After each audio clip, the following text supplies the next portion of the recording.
اعوذ باللہ من الشیطان الرجیم بسم اللہ الرحمن الرحیم رب اشرح لی صدری ویسر لی امری واحلل عقدۃ من لسانی یفقہوا قولی۔ رمضان کی تیاری کس طرح کریں؟ سب سے پہلی چیز کہ ایسا منصوبہ بنائیں جو قابل عمل ہو، ایسی پلاننگ کریں، ایسے ٹارگٹ سیٹ کریں جو آپ کر بھی سکیں۔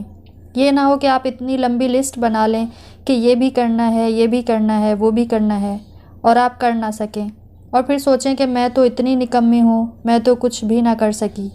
نہیں، اتنے کام سوچیں جو آپ واقعی ہی کر لیں، اور پھر وہ کام رمضان تک ہی نہیں کرنے، ان کو بعد میں بھی لے کے چلنا ہے۔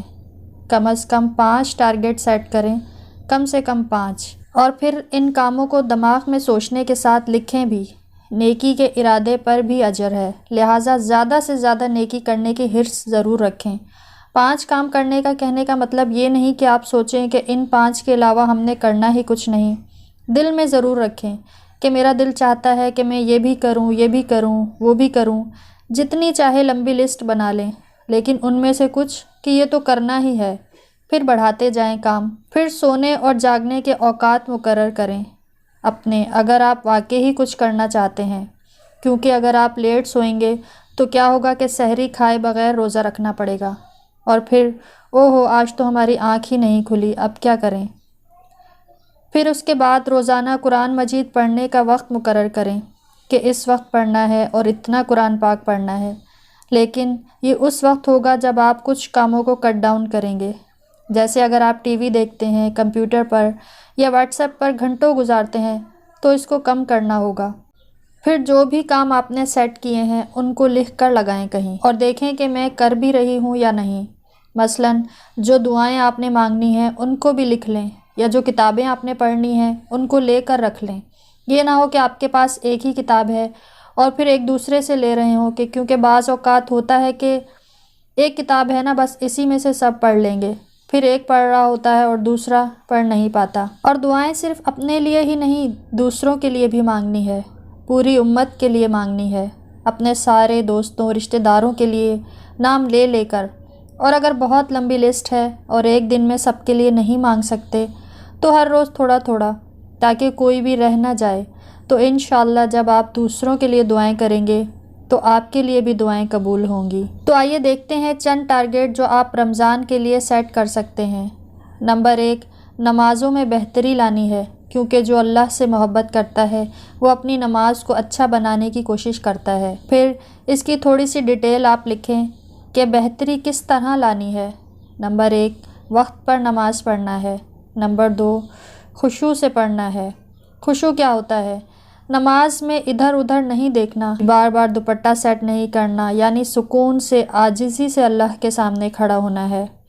پھر نماز میں اللہ کا قرب محسوس کرنا ہے۔ نماز کو بہتر کرنا ایک ٹارگٹ، ایک گول ہے آپ کا۔ پھر اس کے اندر چھوٹے چھوٹے مزید بریک اپ کر لیجئے، جیسے روزانہ 12 سنتیں پوری کرنے کی نیت کر لیں، 2 فجر کی، 6 ظہر کی، 2 مغرب کی، 2 عشاء کی۔ جو شخص دن میں 12 رکعت سنتیں پڑھتا ہے، اللہ اس کے لیے جنت میں گھر بنائے گا، یہ وعدہ ہے اللہ کا۔ پھر ہو سکتا ہے رمضان میں آپ پڑھیں اور بعد میں بھی آپ کو اس کی عادت پڑ جائے۔ پھر چاشت اشراق کی نماز ہے، سورج نکلنے کے 15 منٹ بعد سے لے کر زوال سے 15 منٹ پہلے کے درمیان میں جو وقت ہے، 2 یا 4 رکعت آپ پڑھ لیں، سارا دن کے لیے اللہ کافی ہے آپ کے لیے۔ پھر یہ نماز 360 جوڑوں کا صدقہ ہے، یہ 2 جتنے بھی یہ جوڑوں کے درد ہیں یہ انشاءاللہ ٹھیک ہو جائیں گے اس نماز سے۔ اس نماز کا اہتمام کریں پابندی کے ساتھ، ہر روز جوڑوں کا صدقہ نکلتا رہے گا اور آپ صحت مند ہو جائیں گے انشاءاللہ۔ کم از کم 2 یا 4۔ 4 کے بارے میں حدیث آتی ہے کہ رسول اللہ صلی اللہ علیہ وسلم نے فرمایا کہ تمہارا رب فرماتا ہے کہ اے ابن آدم، کیا تم اس بات سے عاجز آ گئے کہ تم دن کے ابتدائی حصے میں میرے لیے 4 رکعتیں پڑھو اور میں دن کے آخر تک تمہاری کفایت کروں، میں تمہارے لیے کافی ہو جاؤں۔ اور پھر تھکاوٹ اور نیند کے باوجود تراویح کا اہتمام، تو آپ جب چل پڑیں گے نا تو اللہ تعالیٰ توفیق دے دے گا انشاءاللہ۔ خصوصاً آخری عشرہ، اس کو ہاتھ سے نہیں جانے دینا۔ نبی صلی اللہ علیہ وسلم آخری عشرے میں عبادت کے لیے کمر بستہ ہو جاتے تھے، خود بھی جاگتے اور گھر والوں کو بھی جگاتے۔ تو اگر آپ پہلے 20 دن میں کچھ کمی بیشی ہو بھی گئی ہے آپ سے، تو آخری عشرے کے لیے پہلے سے ہی ذہن سازی کر لیں کہ یہ پڑھنا ہے، یوں رات کو جاگنا ہے۔ تو یہ ایک ہے نماز کو بہتر کرنا، یہ ہمارا پہلا گول ہے۔ دوسرا ٹارگیٹ ہمارا صدقے کی عادت ڈالنا، روزانہ کچھ نہ کچھ صدقہ کرنا، کیونکہ صدقہ گناہوں کو مٹانے کا ذریعہ ہے، بہترین اعمال میں سے ہے، قبر کی آگ کو بجھانے کا ذریعہ ہے۔ حدیث میں آتا ہے کہ یقیناً صدقہ کرنے والوں کی قبروں سے حرارت بجھاتا ہے، اور صرف اپنے لیے ہی نہیں، جو فوت ہو چکے ہیں ان کی طرف سے بھی آپ صدقہ کیجئے کہ اللہ اگر ان کی قبروں میں کوئی گرمی ہے، کوئی حرارت ہے، تو اللہ ان کو بھی معاف کر دے۔ قیامت کے دن مومن کا سایہ کیا ہوگا؟ اس کا صدقہ، اور جو چھپ کر صدقہ کرتا ہے وہ عرش کے سائے تلے ہوگا، جس دن کوئی اور سایہ نہیں ہوگا کہ دائیں ہاتھ نے دیا اور بائیں ہاتھ کو بھی پتہ نہیں چلا۔ جنت کی طرف لے جانے والا صدقہ ہے، آگ سے بچانے کا ذریعہ ہے۔ خواہ کھجور کا ایک ٹکڑا ہی صدقے میں دیں، ضروری نہیں کہ بہت بڑے بڑے صدقے کرے انسان، جس کو توفیق ہو اور اللہ دے تو ہر روز کرے۔ بڑی اماؤنٹ صدقہ نہیں کر سکتے تو جتنا بھی آپ کر سکتے ہیں وہ کریں۔ اپنی ساری چیزوں کا جائزہ لیں کہ کیا کیا آپ نکال سکتے ہیں، اپنے پیسوں کا جائزہ لیں، آپ کے پاس کتنے پیسے ہیں، کتنے آپ دے سکتی ہیں، اپنے زیورات کا جائزہ لیں، اپنی باقی چیزوں کا جائزہ لیں کہ کیا کیا آپ نکال سکتی ہیں، اور اپنے آس پاس کا جائزہ لیں کہ کون کون ضرورت مند ہے۔ ہمیں آج یا کل جلد ہی دنیا چھوڑ جانا ہے، تو یہ سب کچھ ویسے ہی دوسروں کا ہو جانا ہے، تو اپنے ہاتھ سے کیوں نہ دیں۔ تو صدقے کے لیے چھوٹے چھوٹے بریک اپ آپ کریں کہ کیا صدقہ کرنا ہے، کہاں کرنا ہے، کتنا کرنا ہے، کب کب کرنا ہے۔